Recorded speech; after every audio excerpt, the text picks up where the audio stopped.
네, 안녕하세요. 오늘은 요즘 좀 많이 유행인 크로마츠 티셔츠에 대해서 좀 보려고 해요. 네, 어, 사실 크로마츠 티셔츠가 굉장히 고가죠. 고가에 팔리기도 하고, 뭐 지금 리셀도 많이 이루어지고 있고, 음, 티셔츠를 만들고 있는 입장에서, 실크 스크린을 하고 있는 입장에서 이 티셔츠를 한번 보면 좋겠다라는 생각이 들었습니다.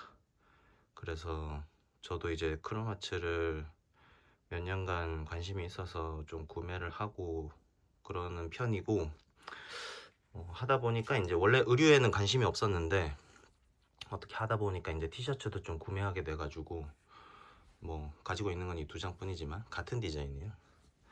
그래서 요거에 대해서 한번 보면 좋겠다라는 생각이 들어서 구매를 했었고, 실제로 구매를 해보니까 관심이 없을 때는 뭐 그냥 크로마츠 티셔츠지 뭐 했었는데, 이게 보다 보니까 꽤나 여기저기 뭔가 이게 장치들이 있는 것 같은 느낌이 들어서, 그러니까 꽤나 손이 많이 간 티셔츠라는 거를 느끼게 됐습니다. 그래서 한번 짚어보면 좋겠다라는 생각이 들어서 이렇게 영상을 시작하게 됐고, 일단 제가 가지고 있는 거는 포켓 티셔츠 홀스슈 디자인입니다. 홀스슈 디자인이고, 뒷면에 보면 그 크로마츠는 여기 이 홀스슈 디자인이 너무 많아요. 사실 90년대부터 의류가 나왔고, 티셔츠를 굉장히 많이 찍어냈고, 지역명이 붙어있는 이런 곳에, 혹은 이런 곳에 지역명이 붙어있는 그 매장이 있는 곳에 지역을 적어 놓은 티셔츠들도 많아서, 진짜 티셔츠 아카이브를 다 가지고 있는 사람이라면 진짜 박물관을 만들어도 될 정도로 굉장히 많은 디자인들이 있고, 저도 찾아보다 보면은 이렇게까지 많이 만들었나 싶을 정도로 만든 것들이 있고, 크게 보면 크로마츠에서 만든 거, 그리고 크로마츠 포티 디자인이 있고, 크로마츠 매티보이 디자인이 있고, 뭐 이런 식인데, 그리고 이제 뭐 홀스슈냐, 뭐 크로스냐, 멀티 크로스냐, 그리고 롱슬리브도 뭐 플로럴 디자인. 그러니까 워낙 그 크로마츠 자체 모티브들이 많다 보니까 그런 것들이 인쇄되어 있는, 모티브를 인쇄해 놓은 티셔츠들이 많고, 포켓이 있냐 없냐, 그리고 가격대가 비슷하다면 롱슬리브를 찾는 분들도 많은 것 같고, 가을 겨울에 유용하게 입을 수 있는 후디 같은 제품들을, 집업 후디 같은 걸 많이 찾는 분들도 있고, 그래서 보면 사실 금액대가 너무 비싸요. 유튜브에서 보면 그 크로마츠로 굉장히 조회수가 많이 올라갔던 그 의사 선생님 계세요. 안경 끼신 의사 선생님 계신데, 그분은 정말 의류를 많이 갖고 계신 것 같더라고요. 실물도 제가 청담 크로마츠 매장에 들렀다가 봤었는데, 네, 굉장했습니다. 실제로 그날 구매하신 것들도 굉장했고, 그분은 티셔츠가 이렇게 쌓여 있다고, 집에 쌓여 있어서 그분의 이제 자제분이 이 티셔츠 우리 집에 많은데 라고 했다는 걸 유튜브에서 말씀하신 적이 있는데, 아무튼 그 정도로 이제 아카이빙이 워낙 많고, 근데 이제 티셔츠 자체는 제가 관심이 없었던 이유는, 저는 티셔츠를 만들어 주기도 하고, 뭔가 무지 티셔츠에 프린트를 해주기도 하고, 그래서 티셔츠를 정말로 많이 봤었는데, 음, 생각보다 어, 그 정도의 가격을 받을 만한 것인가? 라는 생각을 많이 했었어요. 그래서 이 부분에 대해서는 조금 이따가 또 짚어볼 만한 내용인 것 같기도 해서 이제 얘기를 할 건데, 일단은 크로마츠 티셔츠의 이제 장치들, 그러니까 뭐 어디에 어떤 것들을 해놨는지를 한번 살펴보도록 하겠습니다. 이게 크로마츠 티셔츠, 여기 보면 태그리스예요. 태그리스라는 건 여기 택이 없다는 겁니다. 네, 택이 없이 안쪽에 프린트를 해놨는데 보시면 여기 사이즈가 있고 메이드 인 USA, 그리고 크로마츠 로고가 프린트 돼 있고, 그리고 홀스슈 디자인이기 때문에 여기 보면 왼가슴에 주머니 위에다 이렇게 프린트를 해놨습니다. 그리고 여기 하단에 보면 또 티셔츠와 같은 색깔로 이렇게 CH 로고를 프린트 해놨고요. 그리고 뭐 보통 튜블러 원단이다, 튜블러 원단이 진짜 좋다 라고 하시는 분들도 있는데 여기 라벨도 있고, 네, 제가 이 라벨에 대해서는 얘기하지 않겠습니다. 왜냐하면 라벨은 몰라요. 라벨 잘 모르고 뭐 어떻게 꿰매져 있다, 뭐 폰트가 어쩌고 저쩌고 하는데 가품이 있어야지 그거에 대해서 얘기할 수 있기 때문에, 가품이 없으니까 그거에 대해서 얘기할 수가 없습니다. 비교를 할 수가 없습니다. 그래서 CH 로고가 붙어 있고, 그리고 이 제품은 일본에서 구매한 겁니다. 일본에서. 그리고 죄송한데 제가 목이 약간 좋지가 않아서. 그리고 등에는 홀스슈 로고가 프린트 돼 있고, 하단에 이렇게 크로마츠 스크롤 라벨이 인쇄가 돼 있고, 그리고 왼쪽 소매에 보면은 또 크로마츠 이렇게 인쇄가 되어 있습니다. 실제로 이렇게 인쇄를 하려면 등판 한번, 소매 한번, 그리고 하단 한번 봤을 때, 그리고 왼쪽 가슴 한번, 그리고 여기 또 한번, 전체적으로 티셔츠 한 장 안에 왼가슴, 오른쪽 하단, 앞면, 그리고 소매, 등, 그리고 등판 밑면 하나, 그리고 옷 안쪽 하나, 총 6도가 인쇄가 돼 있거든요. 그러니까 단색이어도 6도 정도의 인쇄가 돼 있고, 네. 그리고 뭐 이거를 크게 살펴볼 건 없어요. 왜냐하면 이게 이런 것들이 다예요. 사실 이 티셔츠에는 뭐, 근데 생각보다 군데군데 프린트가 많이 돼 있다. 그리고 이거 옆봉제선이 있다. 네. 최근에 만들어지는 티셔츠들은 그 공장에서 만들기 때문에 뭔가 다 저거예요. 그 옆봉제선이 있는 디자인으로 나옵니다. 그리고 검은색 티셔츠에는 또 검은색으로 인쇄가 되어 있죠. 네, 이거는 라지를 구매를 해봤어요. 라지밖에 없었어요, 사실. 그리고 이렇게, 아이고, 초점이, 네, 이렇게 돼 있고, 그리고 여기 하단에 또 CH 검정색 같은 색깔로 인쇄가 돼 있고, 스크롤 라벨은 또 흰색으로, 그리고 등판에도 이렇게. 우리가 살펴봐야 되는 건 이런 걸 인쇄를 했구나가 아니라, 이걸 이제 뭐 사실 업자죠. 업자로서는 이거를 보면 2번 인쇄를 했구나 라는 게 드러납니다. 왜냐하면 여기도 지금 보면 여기 경계면에 한번 찍고 그 위에 정확하게 다시 한번 올렸던 흔적이 있고요. 그래서 2번 찍었구나, 만져보면 두께감도 있거든요. 그래서 2번 찍었구나를 알게 되고, 여기도 사실 보면 테두리 옆에 경계면에 살짝 번진 듯한 흔적이 있는데, 이걸로만 2번을 찍은 거를 확인할 수 있느냐라고 하면은 사실 확인하긴 힘들어요. 왜냐하면 이게 한 번 찍을 때 몇 번을 해가지고 두께를 조정을 해서, 왜냐하면 이게 한 번에 좀 두껍게 올릴 수도 있고 2번을 찍어서 단순히 그냥 딱 두께감을 줄 수도 있는데, 요것만 봐가지고는 사실 알기가 힘듭니다. 뭔가 약간 잘못된 흔적만 발견돼도 그거를 알 수는 있는데, 근데 지금 여기 원래는 R자가 있어야 될 텐데, 요런 R자가 있어야 될 텐데 이게 다 뭉개진 걸 보면 한 번에 올린 건가 라는 생각이 들기도 하고, 여기를 보면 조금 더 정확히 알 수 있을지도 모르는데, 네. 네, 하지만 인쇄는 전반적으로 좀 깨끗하게 잘 한 것 같은 느낌이에요. 네.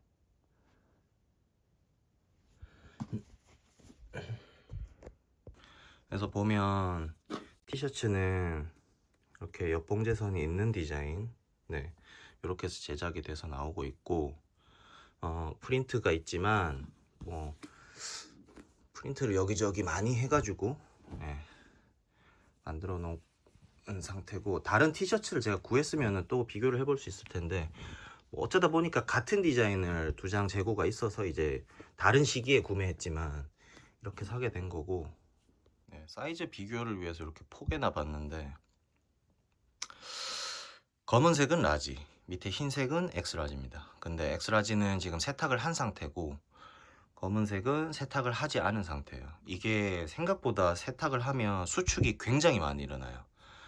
왜냐하면 원단 두께도 이게 느껴지실지 모르겠는데 굉장히 얇은 소재고, 사실 국내에서 제작되는 20수보다 훨씬 더 얇은 느낌이고 거의 30수에 가까운 느낌입니다.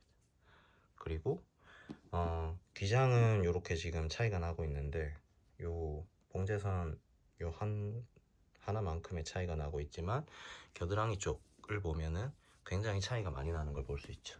그래서 이 정도면 2인치 스펙으로 그레이딩이 돼서 미국 표준 사이즈 스펙이라고 생각이 되거든요. 그래서 기장이나 이런 것들도 생각보다 굉장히 길고,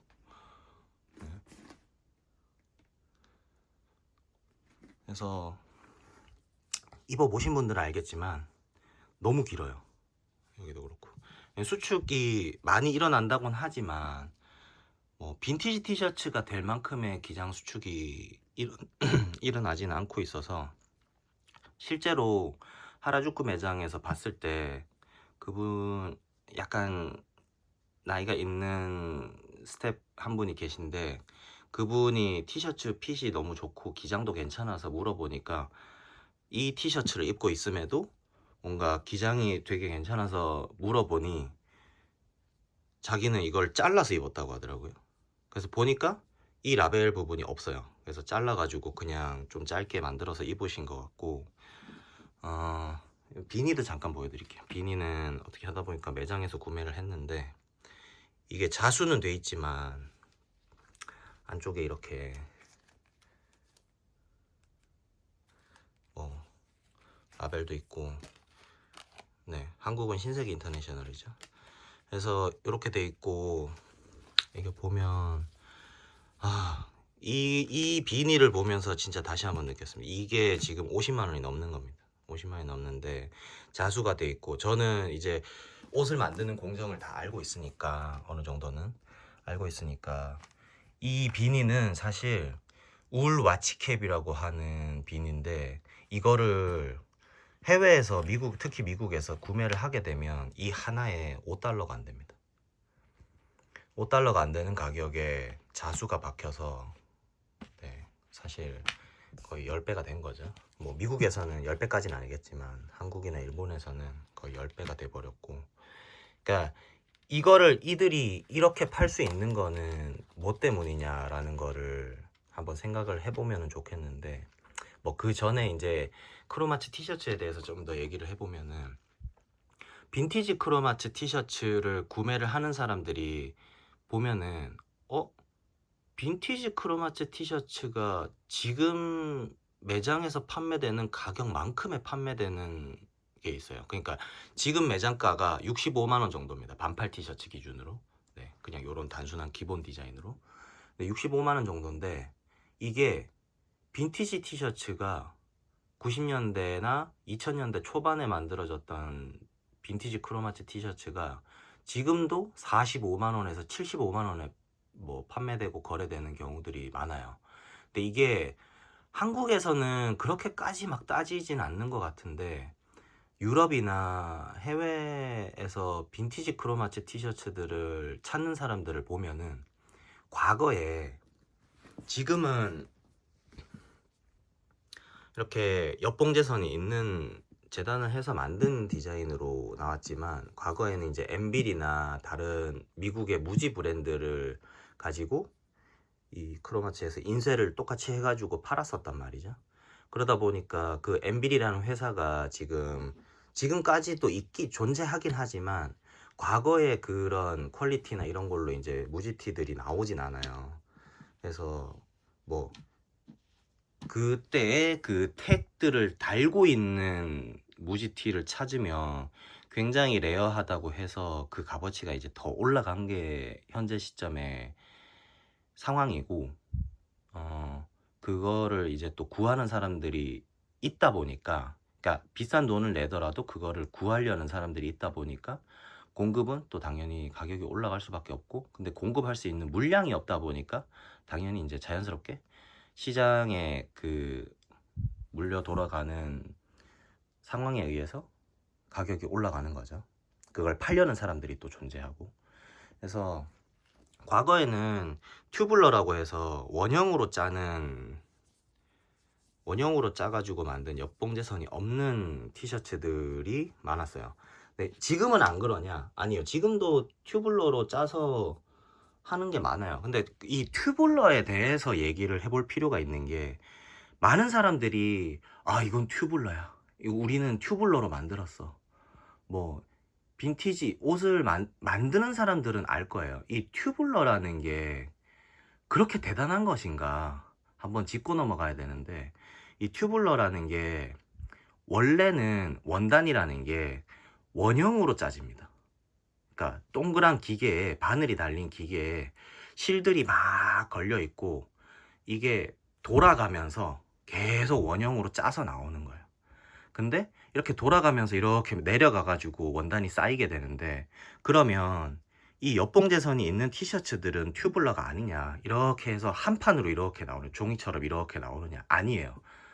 둥근 형태로 나오는데 그게 통이 커진 겁니다. 현대에 와서 이거를 같은 시간에 더 많은 양을 뽑아내야 되다 보니까 기계의 움직임은 빨라졌고, 그러니까 RPM이 훨씬 더 올라간 거죠. 기계의 움직임은 더 빨라졌고, 편직 재직 기술이 발달하다 보니까 기계가 훨씬 커진 겁니다. 그래서 더 큰 원통으로 나오다 보니까 이게 두 겹으로 돼서 원통이 이렇게 나와요. 그러면 그 넓은 원통을 놓고 티셔츠를 3장, 2장 놓고 이제 재단을 한 거예요. 재단을 해가지고 이걸 옆봉제선을 꿰매기 시작하니까 옆봉제선이 생긴 거고, 과거에는 좁은 지름의 원통형으로 짤 수밖에 없었어요. 그러니까 큰 기계가 없다 보니까.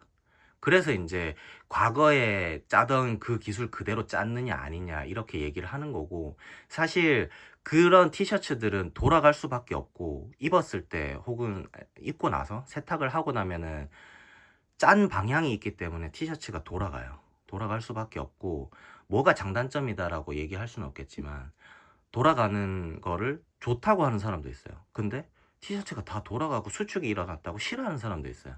근데 그거를 뭐 어떤 게 맛이다라고 하는 거는 취향의 차이인 것 같고, 과거에는 그런 걸로 이제 사이즈별로 제작을 한 거예요. 그러니까 미디엄 폭이 얼마, 그러면 그 폭에 맞춰서 짜는 원단, 라지 폭이 얼마, 그러면 그 폭에 맞춰서 동그랗게 짜는 원단. 그러면 이 원형으로 사이즈에 맞게 짜여지는 그 원단이 좋은 게 뭐냐, 장점이 뭐냐, 예를 들면 이런 겁니다. 지금 그 경계가 생겼지만 그런 기계들이 다 사라지면서 지금은 더 많은 돈을 주고 만들어야 될 수도 있어요. 왜냐하면 그 기계를 갖고 있는 곳이 몇 군데 없다 보니까. 그러면 그거를 찾아가지고 거기서 의뢰를 해서 그 긴 시간 동안 같은 양의 원단을 뽑아가지고 만들어야 되니까 가격이 올라간 거죠. 네. 근데 과거에는 만약에 이제 신직기와 구직기라고 얘기를 하고, 신직기에 그 넓게 짜는 거가 보급이 많이 되지 않은 상황에서 이 두 개의 경계로 따졌을 때 어떤 게 더 저렴하냐라고 하면은, 과거에 그 구직기 좁게 짜는 기계가 많았을 때는 거기서 막 뽑아내요. 많은 기계에서 걸어가지고 막 뽑아낸 다음에, 그러면 공정이 짧아져요. 제작 공정 자체가 짧아져요. 어떻게 되냐면, 원통이 있죠. 원통으로 원단을 쫙 깔아요. 깔고 옆을 자를 필요가 없는 거예요. 봉제를 할 필요도 없어요. 그러면 이렇게 튜브로 된 원단이 쫙 나오면은 길게 이렇게 놓고 옆 한번 자르고 위에 한번 자르면 끝나는 거예요, 사실상. 그래서 옆은 안 박아도 되고, 그러면 이제 봉제가 밑에 한번 둘러 박으면 되고, 이렇게 나왔을 때 옆을 커팅을 해놨으니까 목 한번 파고 여기를 꿰매면 끝나는 거예요. 시보리 달고 소매 한번 달고. 근데 이제 요척상에서 아몰 여기 밑으로는 연결돼 있으니까 소매를 달고 꿰매서 소매 달고 여기 커팅돼 있으니까 여기를 뜯어내면서 이제 시보리를 달고, 아니 뭐 뜯어내면서라기보다는 여기를 절개를 했으니까 여기를 다시 한번 재단을 하겠죠. 그러고 여기 목시보리 달고 그 체인 한번 치고 그러면 끝나는 거예요 사실상. 그 주머니는 여기 목 달기 전에 이제 주머니를 다는 거죠. 그래서 미국은 보면 봉제 순서가, 한국은 옆봉제선 꿰매고 여기를 답니다. 근데 미국은 여기를 달아놓고 여기 끝에서부터 이렇게 밑단까지 한 번에 꿰매는 방식도 있어요. 왜냐하면 이게 여기를 굴려서 안 맞으면 예쁘질 않죠. 근데 이거는 기술이 있어야 된단 말이죠. 근데 여기서부터 시작해서 여기까지 내려오면 이거는 조금 더 쉬운 방식이에요, 꿰매기가. 근데 지금 안 하죠. 왜냐하면 여기서 여기까지 내려오는데 이게 어디라도 안 맞으면 옷이 틀어지거나 찝히거나 하면은 옷이 불량 취급되니까 보통은 그렇게 안 하죠. 그래서 뭐 요 제작 공정에 대한 부분은 제가 뭔가 설명을 드렸을 때 아니다 라고 하실 수 있는 부분이 있으니까, 뭐 더 전문가인 분들도 있을 거고 실제로 봉제를 하시는 분들도 있을 거니까. 그런데 어쨌든 과거에는 이제 이 옆 절개선을 안 꿰매는 공정으로 저렴하게 갔거나, 그러니까 공정을 줄이거나, 내지는 원단을 더 많이 짜가지고 비용을 더 짜는 시간에 대한 비용을 줄이고 옆 봉제선을 한번 그냥 쭉 박아버리던가, 그런 어떤 부분에 대한 선택으로 이제 이렇게 제작이 됐느냐 저렇게 제작이 됐느냐를 따지게 되는 상황이 온 거죠. 근데 현 시점에서는 2025년이 된 현 시점에서는 이거를 튜블러로 짠 원단을 구하기도 힘들 뿐더러 지금은 이제 그런 기계도 많이 없다 보니까 그렇게 원단을 재직을 하기가 힘들어요. 그래서 지금 빈티지 티셔츠들이 튜블러로 제작이 됐다 라고 이제 사람들이 막 더 좋아하는 경우도 있죠. 근데 뭐 티셔츠를 많이 좋아하시는 분들은 아실 거예요. 지금 국내에도 유통이 되고 있는 길단이나 뭐 트리플 A나 이런 이제 미국이나 캐나다의 무지 티셔츠들을 살펴보면 옆봉제선이 없는 튜블러로 나오는데 그것들이 판매 가격이 얼마냐라고 생각해 보면 굉장히 저렴하죠. 뭐 10,000원 언저리 정도로 무지 티셔츠들이 이제 소매가로 거래가 되고 있고, 도매가는 훨씬 더 저렴하겠죠. 그래서 이제 티셔츠 옛날과 현재에 대한 얘기는 이제 그 정도면 될 것 같고, 왜 크로마치 티셔츠가 비싼가 라는 걸 생각해 보면, 사실 브랜드가 어느 정도 인지도가 생기면 이거는 뭐 이제 사업이나 산업에 대한 방향성이니까 뭐 그게 맞다 아니다라는 얘기가 나올 수도 있습니다. 근데 따지고 보면 브랜드가 어느 정도 인지도가 생기고 그 브랜드가 판매할 수 있는, 그러니까 소진시킬 수 있는 제품의 재고량이 있을 거예요. 근데 그 양을 그거에 비해서 훨씬 더 많이 줄이는 거죠. 그러니까 희소성을 만드는 거죠. 근데 그게 우리는 희소성을 만들어 가지고 적게 해서 비싸게 팔 거야 라는 접근이 있다기보다는 그 공급에 대한 양을 조절을 해 가지고 수요가 많아지면 당연히 이제 가격은 올라갈 수 있겠죠. 내지는 그 사이에서 뭐 적당한 가격으로 공급했을 때 그 사이에서 이제 돈을 벌 수 있는 사람들이 리셀러들인 거고. 그래서 뭐 크로마츠는 전 세계에 매장이 있을 거고, 근데 그 매장에서 팔 수 있는 수량이 어마어마하겠지만 단 그거를 이제 노출해서 많은 양을 뭐 몇만 장씩 찍어내서 판매를 하지 않는 거죠. 그러다 보니까 수량은 제한돼 있고 그거를 이제 팔 수 있는 가격은 더 올라가는 거고, 리테일가가. 예. 그게 이제 명품 브랜드들이 하고 있는 거죠. 그러니까 명품이라고 하긴 좀 그렇지만 우리가 아는 뭐 루이비통이니 뭐 다른 디올, 프라다 뭐 이런 곳에서도 미우미우 기본 티셔츠들이 100만 원 언저리이고, 뭐 심지어 루이비통은 최근에 가격이 많이 올라서 100만 원 후반, 거의 뭐 200만 원대 티셔츠들도 나오고 있는데, 근데 그 티셔츠들에 대해서도 나중에 한번 얘기를 하면 좋을 것 같은데, 저도 티셔츠를 많이 보다 보니까 아니 이 티셔츠는 왜 이렇게 비싼 거야?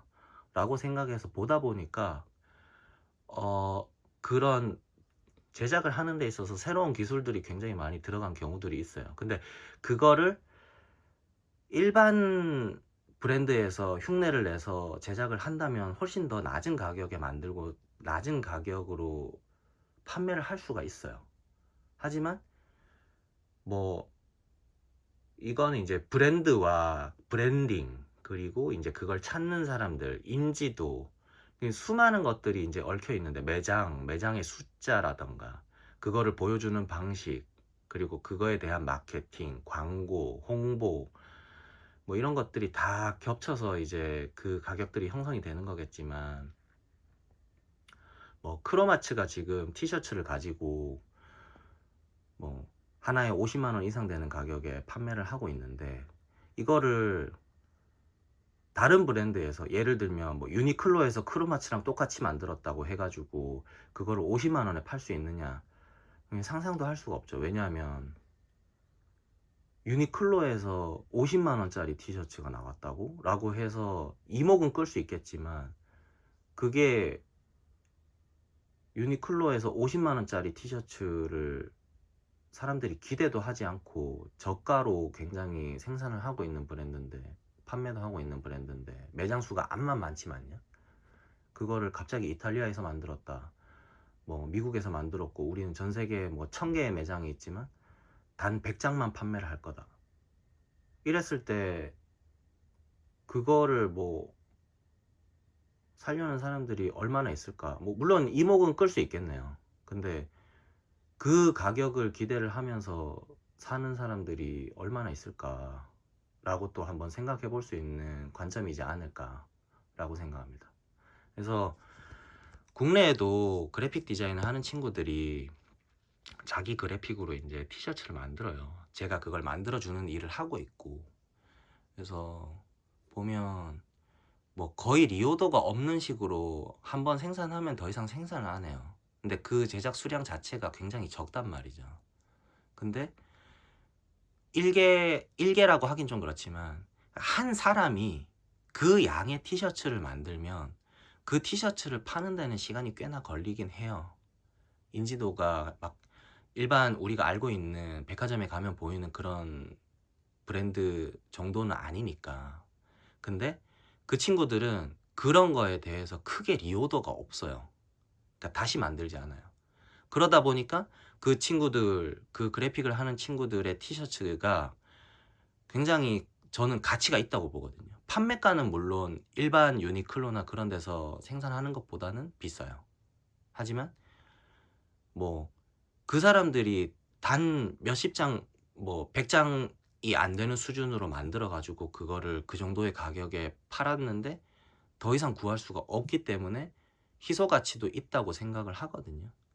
그러니까 뭐 매장이나 그런 인지도라든가 그런 뭐 홍보 과정이라든가 그런 거에 있어서는 사실 레벨이 좀 다르긴 하지만,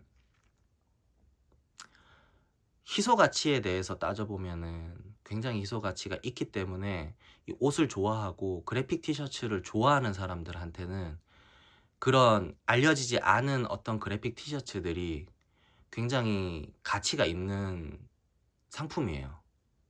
그래서 그런 친구들이 이제 티셔츠를 좀 많이 만들어 주면은 뭐 굉장히 뭐 인터내셔널로 또 성장할 수도 있고, 뭐 많이 알려져 가지고 이 사람들의 티셔츠가 굉장히 더 많이 소개가 될 수도 있는 거고. 그런 것들이 실제로 있었기 때문에 이제 스트릿 브랜드들, 미국에서 시작한, 유럽에서 시작한 스트릿 브랜드들이 계속해서 성장해 가지고 막 나이키랑 협업도 하고 거기 디자이너가 막 명품 브랜드 어디도 들어가고 이랬던 거죠. 근데 그들은 사실 뭐 기회가, 또 다른 기회가 있었던 거죠. 그래서 이런 것들을, 티셔츠에 대한 희소성이나 이런 것 때문에 이제 가격이 올라가는 거고, 요거에 대해서도 이제 한번 얘기해 보는 시간을 가졌습니다.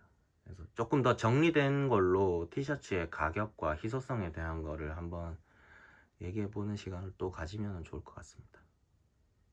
네, 오늘은 크로마치 티셔츠를 살펴봤고, 뭐 여기저기 이제 인쇄가 많이 돼 있는 것들도 확인을 했고, 크로마치 뭐 진품 가품 요즘 말이 많은데, 티셔츠는 사실 실크스크린 하는 사람한테 있어서는 뭐 이거를 거의 똑같이 구현할 수 있느냐 없느냐, 할 수는 있지만 도리상의 문제로 하지 않는 경우가 많긴 할 겁니다.